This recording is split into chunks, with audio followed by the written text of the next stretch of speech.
Hello everybody and welcome back to Animal Crossing City Folk. I'm guessing Tank has finally moved out.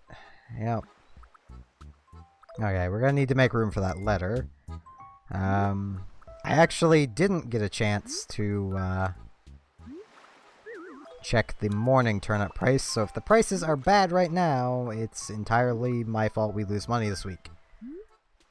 Hey Steven, it's time for me to bail on Halifax and take these biceps on tour. They're just too big for one town. Don't worry, you'll see them again. Yeah, I mean, hopefully we'll see him again in the new Animal Crossing whenever it comes out. I mean, I know it would never happen, but it would seriously just... It would make basically my life if I actually, before the new Animal Crossing came out, Nintendo contacted me to give me like a review copy or something. That would be awesome. Never happened. I'm far too small of a YouTuber. And I've had far too many issues with their system for them to possibly ever support my channel. I have been very vocal against their claiming of videos. Mostly because I see it as just completely wrong, and it does go against the laws in my country. And it definitely goes against the laws in the host country of YouTube, which is the United States. Yet they're allowed to get away with it because YouTube is afraid of making Nintendo angry. I don't know why they're afraid of it. They have more than enough money to win that court case. And they would win.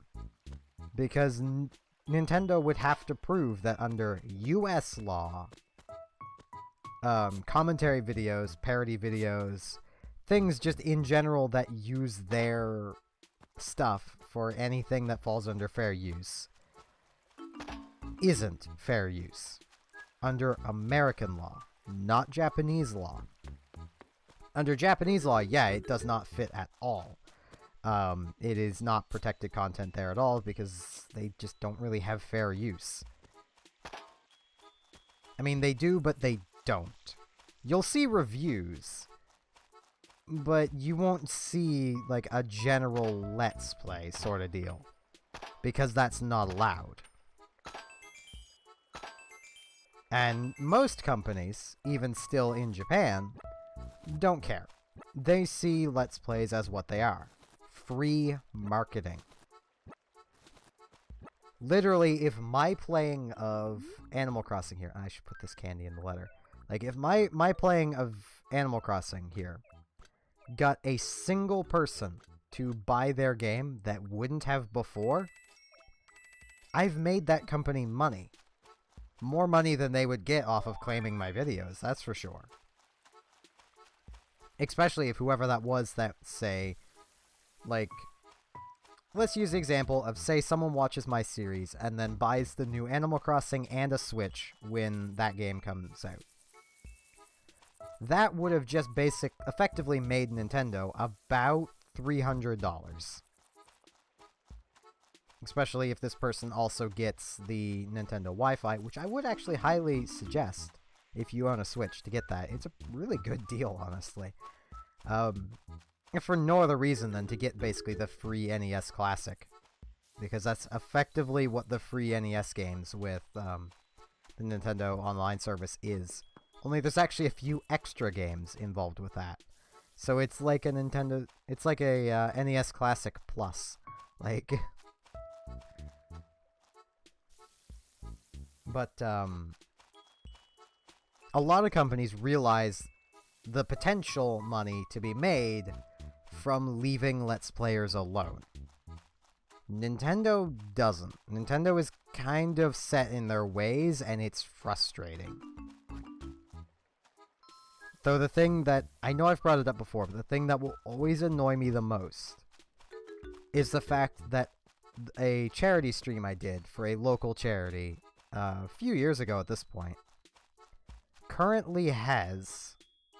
Even though it's unlisted, and this is why it's unlisted, because I had turned advertisements off for the charity stream. It was a charity stream, I did not want advertisements, and at the time, I had choice over that. And right, we already found the money rock, what am I doing? It's currently sitting on about 28 different copyright claims. That means Nintendo gets to put advertisements at all 28 of those spots and make money off of it. A charity stream. Because I was doing it on the SNES. Like, how does that make sense to them? I mean, to be fair... Whoop, there's a bug on that stump. That might be a new bug.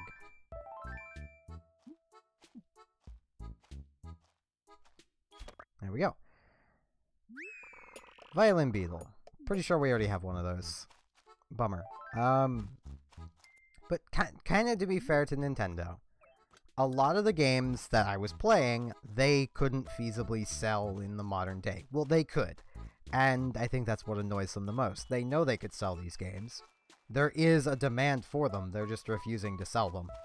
I think people would literally outright buy new SNESs, because that was just such a golden age of gaming. I mean, I grew up playing the SNES. I still have an SNES in my room, hooked up, ready to play games. I would do videos from it, but the refresh rate on my TV is too fast, and it cannot display SNES games, like the TV I use for recording. I have an old CRT TV that I play SNES games on. I mostly play, like, Uncharted Waters, stuff like that.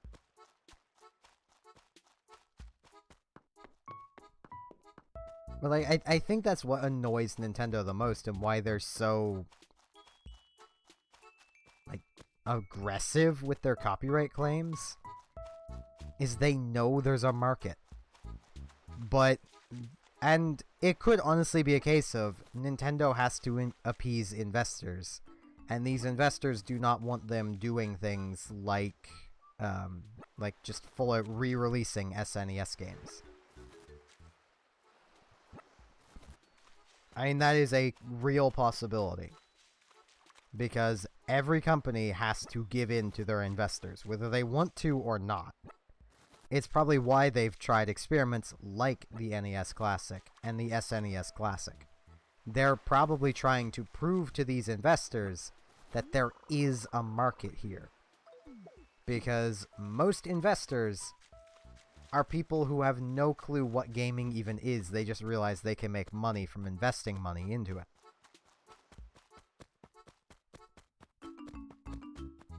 I mean, a lot of times when you see, like, a game studio shut down, even though they made, like, a really good game, it wasn't the studio's decision. It was their investors going, yeah, but you've released this now, and we don't see there being a further market for this. So, we're gonna take our money and go. Either that, or there wasn't enough money made from what they thought was going to be, you know, the newest big thing. Pretty sure we already have the Violin Beetle, but I'm gonna hang on to it just in case. I think I missed one of those things. Where are the turnip prices? 55. Nook, you're killing me, man! Yeah, and it's the sand dollar. This is 2 weeks in a row. He's been giving terrible prices every day. Ugh, my throat's really dry and sore.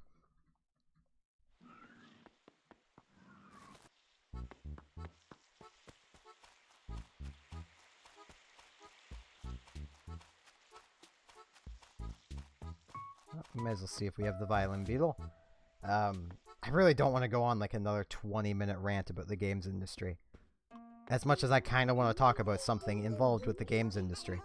And it's more just something specific to MMOs. And it actually...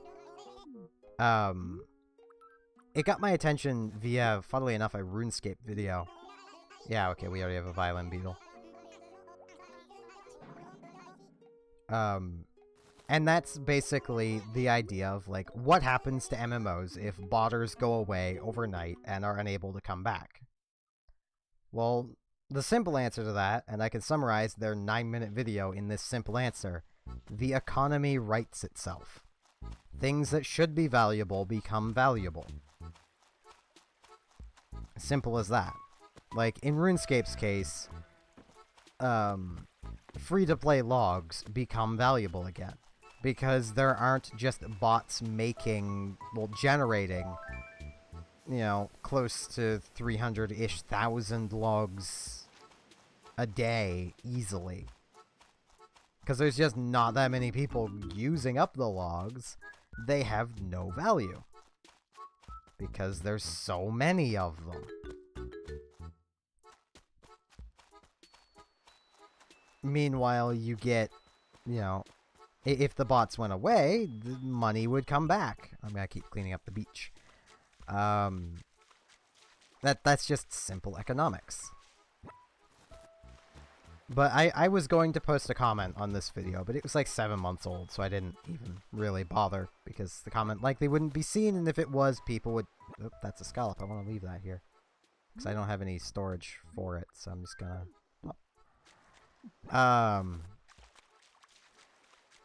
Like, I was gonna leave this comment, but I know people would have been annoyed and angered by it. Because no one wants to admit that they're the solution to botting. Especially with a game like RuneScape, where most of the community bots. And they don't see anything wrong with it because everyone else is botting. So they don't police themselves. Which leaves it up to Jagex, the company that makes RuneScape, to remove the bots. Now, they have two easy ways of doing it that would kill off bots for the most part, but would also make it annoying to play the game. And of those two ways, they could... The simplest of which is just add a CAPTCHA that randomly appears from anywhere between the first second to an indefinite amount of time of you playing the game. But have it prioritize closer to when you're starting. You know, just logging in. So it basically will appear within like the first second to hour of you playing. And does that repeatedly every integer of time. We'll talk with Melee here. Hey darling, I think it's time for me to make a change. Gotta go fest. So maybe my catchphrase needs a makeover. What do you think, Gotta Go Fest? Yeah, let's change it. You agree? That's great, Gotta Go Fest. So what do you think my new catchphrase should be?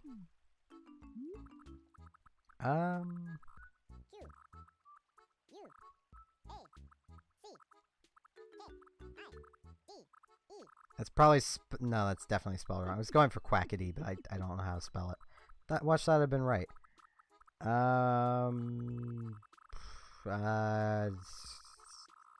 Catchphrase.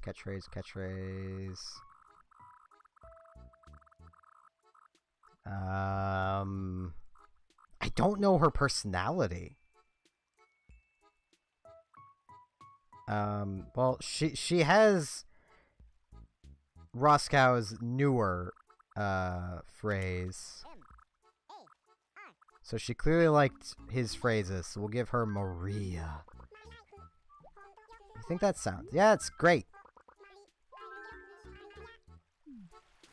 But yeah, if they implemented a CAPTCHA system like that and just had it repeat every, you know, integer of time and never release that integer of time to the public. Ever. Never let the public know. That is very important to something like that working. Because anything that appears random isn't. There would be a pattern to it. People would figure out the optimal number of login, logouts to cheat the system. It would just happen. I'm gonna do a little fishing, I guess. And that would basically kill off bots, so long as you set it so if you fail the CAPTCHA, say 2 times, or hang on the CAPTCHA screen for 5 minutes, you get banned. Temporarily at first. Just so if someone's, you know, just off using the washroom or something, they don't just get banned outright. They get a temporary ban of, like, say a day.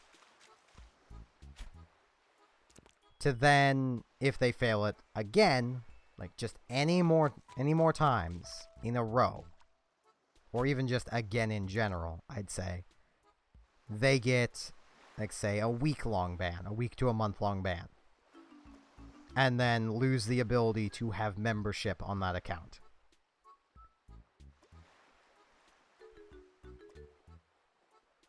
You know, that would work so long as they keep increasing the punishment for failing the CAPTCHA. Another thing they could do would be, oh geez, I even forget the second idea I came up with. Oh yeah, I remember it now. Limit the number of resources that an individual can harvest per day. It's something that MapleStory does. Well, MapleStory 2. You can only harvest, say, 13 copper per day at base. That's your lot per 24 hours. Well, slash per server reset kind of thing. That basically removes people from botting copper. As much as I don't think it's tradable anyway, it still removes the value of copper and items made from it. Well, it removes the botting prospect, which increases its value. But the problem is with something like RuneScape, say if they limited it to, say, 50 logs per day of each type of tree. Well, you're going to start the game, you're going to cut down your 50 trees, you'll probably get up high enough to cut down oak logs, and then you'll start cutting oak logs. And you'll reach 50, and you'll not even be 2 levels higher. And now you're done cutting logs for the day. Or you're off fighting monsters, and eventually those monsters just stop dropping items of different types. Like, say, they initially stop dropping bones, because you've reached your cap of bones that can be dropped that day. Well, now you're out of bones. The botter isn't getting any more bones either, but you as a player, you're out now. And they can't set the limits so high that the average player isn't going to meet it, because then botting is still going to have too much of an impact. You need the repercussion to actually matter to botters. Because even at, say, like, the 50 per day for, say, oak logs, well, that botter's just going to make 50 different accounts.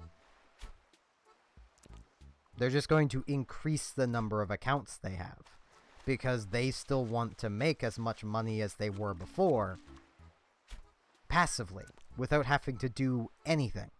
And the bot makers definitely don't want to lose their passive income, because they actually sell the programming to their bots. Which, quite honestly, I think Jagex should start trying to work with the host websites behind these and banning those people. That is against the EULA. That, in my opinion, is real money trading. That is against just about every EULA ever. They could be taken to court over that. Like these people making these bots. As far as I understand it, anyway. Like, you're basically accepting money for an in-game asset, in a way. Well, more in-game service. Like... And I know both of those things, they have loopholes, and botters would find the loopholes. The CAPTCHA one, not as easily. But I'm positive, mostly because I know ways of even seeing it myself. The first option would only work if they basically made RuneScape into a fully individualized client. No longer able to be ran through browsers. Which, for the most part, it already kind of is, so they may as well just finish going all the way. It becomes much easier to run on computers anyway. So it would help people that think they have to run it through the browser because it's easier on their computer, when ultimately it just makes it harder on their computer because now their browser is running the game, and that increases the browser's RAM usage and CPU usage even higher. And yeah. Let me make sure I've got this watered. But ultimately, the best solution to botting is just have the player base police itself.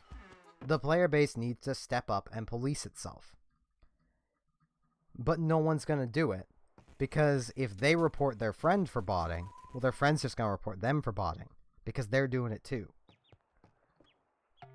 Like, that's kind of how it works. I mean, you can't report your friend because then you have to basically accept that you're botting too and that's wrong. And that you shouldn't be doing it. Honestly, I think Jagex should just start nuking bots every so often. Like, say, let's publicly nuke bots, like, every 2 days. I mean, they already do that, but if you publicly do it, it might shun more people away from doing it. But I need to stop ranting about things. I'd like to remind everyone I do have a Patreon, should you wish to throw money my way. And with that said, thank you all very much for watching, and I hope to see you again next time for more Animal Crossing City Folk. See you all then.